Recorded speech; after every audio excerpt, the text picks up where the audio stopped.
Hello, ladies and gentlemen, Deja Vu here, alongside Jabberwocky. We're bringing you set 3 of the MSL final series between Hydra and Great. And this series is tied 1-1. Similar builds from both players, actually, in both games. First one executed very, very well by Great and ended up taking it to Hive and winning that game. Second game kind of had some very confusing execution, some things that just really didn't make a whole lot of sense. Somehow fell behind in Zergling count, fell behind in tech, did not have his spore colonies up. Just a lot of things that just did not go well for Great. And yeah, he lost that game, but hopefully he's not too disheartened. Hopefully he can go back to the drawing board and come up with something here in set 3 and try and take the fight back to Hydra. Yeah, I mean, he had less Zerglings, less drones, and he didn't have Mutalisk, and his spores were behind. It's like he was eating a bowl of ramen or something on the side there. I have no idea what Great was doing. Maybe he was writing down notes on his Hive strategy. I don't know. I can't tell you, but he did something wrong. Something was going wrong there, and hopefully we don't see the same missteps in this set 3.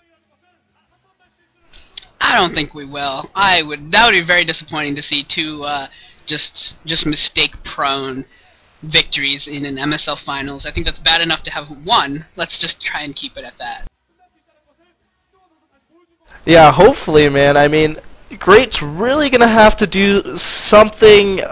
I don't want to say sneaky or something surprising or something, but he's gonna have to do something a little bit different to beat Hydra, I think, just because he is lacking in the macro-micro aspect of things. It's obvious that he was lacking in micro in the first set. In the second set, it's obvious he was lacking in macro. So I think the Hive strategy is good, but I think he might have to do a little bit of cheesing. What, are you thinking a 5-pool here? Or are you thinking maybe a 999 or just or something else? Maybe he might pull a Calm in 4-pool 2 games in a row. Obviously that didn't work out for Calm, but no, I just think he might go for some early pressure, which is going to be a little bit better for him.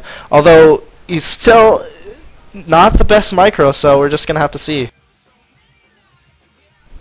Yeah, I think a lot of the onus on this series is on Great. What will he do? Because I think everyone kind of knows what to expect from Hydra. What kind of play we expect, what kind of aggression, what kind of strategies he's going to use. It's just a matter of adapting to what Great's got. It's kind of like when anyone's playing fantasy, when a Protoss or a Zerg is playing fantasy. It's like, what is fantasy going to do? You kind of got to figure out how to adapt to him and play him properly and stick to your guns. Can you figure it out and find the correct combination of units and strategy? And I think that's what we're going to have in this series as well. Will Hydra be able to continuously counter what Great's throwing at him? Yeah, and for the colors, at the bottom left we have Great as the orange Zerg, and at the top right we have the green Zerg Hydra. This is on Benzene, which is a 2-player map, so obviously the Overlords are going to scout in the right direction. And they are at cross positions, which is going to make for a little bit more of a macro-based game, I believe. But at the same time, since you do know your opponent's position, you are inclined to go for things more like cheeses if Great's going to do so. You know, you'd think so. You'd think you'd see more cheesing on this map, but you really don't. And I think the reason is just the locations are just so far away from each other. They look like they're pretty close because they're cross positions, and you know, but your Zerglings have to like go down and come back up and go across, then come down again. It ends up being so long that I'm pretty sure that a 12 hatch will have Zerglings out in time, more than well in time, to even deal with a 9-pool. I'm pretty sure that a 12 hatch will even beat a 9-pool just because of how far the distances are. And I think both Hydra and J-Dong both did 12 hatch on this map. I think Great and Zero probably both did 12 hatch on this map as well. You just don't see a lot of early games on this map just because of that rush distance. That is true. You have those bridges on the side and going into the middle. Looks like we do see a 12 hatch going down for Hydra, and similar build probably from Great. He's probably not going to opt to go for that weird in-base hatch thing. I just think that he needs the base outside. No, it looks like we see a pool and extractor going down for Great, so a little bit of deviation there. Yeah, I'm not really sure what he's going to try and accomplish with this. With the 12 pool versus 12 hatch, obviously he's behind. But even if he wasn't, unless he thought that a 9 pool was coming his way, 12 pool kind of has fallen out of favor in ZVZ. You don't see a lot of 12 pool. If you're gonna go with 12 pool, just 12 hatch. You know, that's kind of what a lot of players have stopped doing 12 pool. So we'll see what Great has. I'm kind of hoping that he's got something creative up his sleeve. He's using that exact number of drones that he's gonna have. He'll be behind a little bit, but maybe he can find a gap in the in Hydra's defense to punish him. We do have a second hatchery coming up already from Great, so that's why you're seeing that these larvae are not instantaneously turning into Zerglings. Normally, whatever in ZVZ, whenever a spawning pool finishes, you'll see 2 or 3 larvae immediately turn into Zerglings, but not so, not from Great on this one. So he's getting that pool a little bit early and then the hatchery, so he's going to have Zerglings out a little bit earlier, but it's not going to be any sort of a pressure build, at least not here at the start. Yeah, he pretty much are going for the same exact thing, just in a different order, and I favor Hydra's order just because he's going to have that hatch. He's going to be able to just have that extra production, and usually you don't really mine a lot from your natural, but if he really wants to, he can mine from his natural as well. We see full saturation on the gas from Great, and I believe the same thing on Hydra. Didn't really get a chance to check there. Hydra's Overlord is going to see that that base is now morphing in, going to expect some Zerglings a little bit earlier on, but definitely, like you said, it just takes so long for those Zerglings to get over. He's going to be ready for this, already morphing his lair in and going for Mutalisks. Yeah, this is playing out like a very, very standard game right now, and that is usually a bad thing for Great. He does not want games to be playing into very familiar patterns, because he knows that Hydra's got a really good ZVZ and has a really good understanding of the familiar patterns, which is why he's trying to switch it up. But he just does not have enough Zerglings to maintain this. I mean, he can stay here for a little bit, but I don't even know if his natural expansion hatchery is finished yet, but even if he's still behind a few eggs that Hydra has been producing Zerglings out of him. We already have a Spire down for Hydra. We don't have a Spire yet from Great, so it looks like even his Spire is a little bit later, I should say, and that's just kind of the difference that you see between a 12 hatch and a 12 pool. You're just seeing the small differences that you see in the two build orders, how much faster Great is getting little things done that Great is not, or Hydra is getting done that Great is not. Yeah, and it's just really interesting. It just comes to show the little slip-ups that Great's been making. I mean, going for that 12 pool... Good old Jamie. Actually, spoiler alert, but losing that game versus Flash, I believe, maybe? I don't know. I just casted a game with Jamie, but he actually lost. I really was hoping that he was going to win. But that's just the slip-ups that Great's making. Going for that 12... pool, really, there's nothing advantageous about doing that, really, especially on this map, and it's just really interesting. But Burrow being researched, so that is also interesting as well. Really, the late Spire isn't going to hurt him too much. He just can get out a few more Scourge and definitely be okay, especially if Hydra goes on the offensive. He's going to be Great's going to be able to reinforce a little bit faster. Here comes the Zerglings from Hydra. Great still burrowed.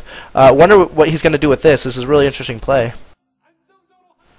I think Hydra's just really worried. This is, again, we're seeing he's got more Zerglings. He could press the attack, and he's just not sure what Great's doing. So Hydra's playing very, very conservatively, and Great's almost playing to that. You know, I would have said that he would have needed some sunken colonies to go for a burrow strategy, hiding your Zerglings forward, burrow them, and then try and take advantage. You'd need sunken colonies behind that. This is the only way that I could imagine that works, and he didn't. So I guess he's playing to Great's, or to Hydra playing conservatively. It's kind of an interesting mind game that we got going on here, and Hydra Mutalisks are standing right over those Zerglings and not doing anything because they have no idea that they're there. But Hydra's not falling for it. He's keeping his Zerglings at home, and you know, he's just gonna wait for his Mutalisks to grow in number and then press the attack, because he doesn't know where the Zerglings are. I think Hydra's really confused right now. He just has the look of a player that's just like, what the hell is going on? Yeah, you can definitely tell that he's looking for some type of army from Great, and he's not seeing anything. Like, he's literally not seeing anything because those Zerglings are burrowed. Now Great has some Mutalisks of his own as well as some Scourge, but if you look at the pure number of Mutalisks, it's not really close at all. And just what Great's going to be able to do with this burrow as of now is just use it for really good scouting, count Mutalisks, see what his opponent's doing, see where he is, see when the attack is coming. And he's going to be able to macro up some Mutalisks, but I don't know how well this burrow is actually going to help him because he did lose some gas on researching it. Yeah, you lose that 100 gas, which is basically a Mutalisk, and if if you remember the Hydra Jaedong fights, one or two of those games, one for sure, I think it might have been a second game, was literally decided because Hydra was able to pick off one of Jaedong's Mutalisks with Scourge away from the fight, and that led directly to the victory. He just had one more Mutalisk, and Jaedong couldn't recover. And you wonder if Burrow is really going to be able to make that up. Is that scouting advantage going to be able to make up that loss?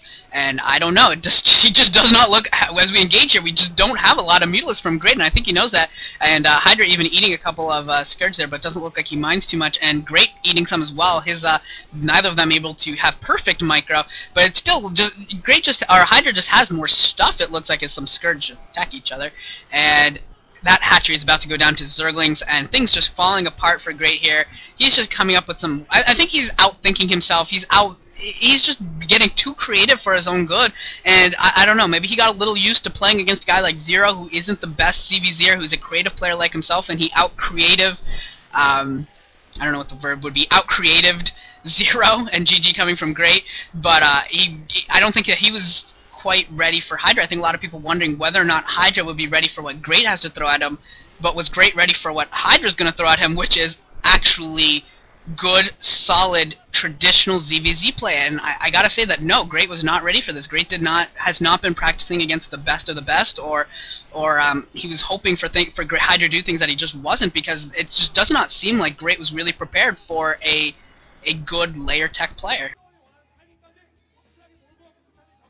Yeah, and what I think he kind of did was, you say, oh, well, he's going to think this, so I'm going to do this, but then I think he knows that I'm going to do that, so I'm going to do this, but then he might think that I'm going to do that, so I'm going to do this, and it's just, I think that's what Great's doing. I think he's way overthinking it, like you said, and the thing, Day9 said this actually a little while ago, is you never should go for any type of surprising thing or new thing rather than the build that you've perfected and the build that you know. And I think that's what Great's doing. I think he's just trying to do different stuff. He doesn't really have confidence in his own game, and so he's just trying to do some gimmicky thing, something that he thinks might work that might surprise Hydra a little bit, and it's just not going to work. It's kind of like what Marine King Prime did. He had this strategy going into TVT, and then he completely abandoned it in the GSL Finals versus MVP, and we're seeing the same thing pretty much in Great versus Hydra here. Yeah, I don't know about SC2. I don't really follow that too much, but I kind of get what you're saying there. You know, if you've gotten here based on something, then stay to it. And we didn't see Burrow from Great, I don't think, throughout this entire MSL. So I don't know what that strategy was. I have no idea what he was trying to do with that, except for maybe trying to sneak some Zerglings in. But if your entire game is based around sneaking Burrow's Zerglings into your opponent's base when he's not paying attention, I think you've just chosen a bad strategy. Yeah, I mean, Great. What is he doing? He's just picking like weird strategies and weird gimmicky things and trying to win with them instead of sticking to his guns. And I honestly think that he forgot that those Zerglings weren't roaches and they can't move while they're burrowed. Let's hope not. Let's hope that is not true. But alright, we're gonna go on to set 4, and I for one am hoping that Great maybe even plays standard, plays a normal game of ZVZ, and tries. Maybe he can outthink Hydra by playing normal. Maybe Hydra will get confused. But I kind of want to see a normal game from Great, and see how he can actually develop a game to how he wants it. He can still end it at Hive. I was hoping throughout the series that we'd see a relatively standard development with some subtleties into it that Great would turn into Hive play, and we haven't really seen that, except in the first game that was executed pretty well, the second game executed terribly, and I'm really hoping that he's got something cool like that in store for us, where he just plays a standard game and just gets it to Hive through some ingenious play. I don't know. That's just what I'm hoping. Right now, it's just looking like he's absolutely getting curb stomped. I mean, that first game he won because he is more familiar with Hive play, but in these shorter games, which is what ZVZ usually is, he's just getting absolutely owned. And we will see you all in set 4 in just a few minutes.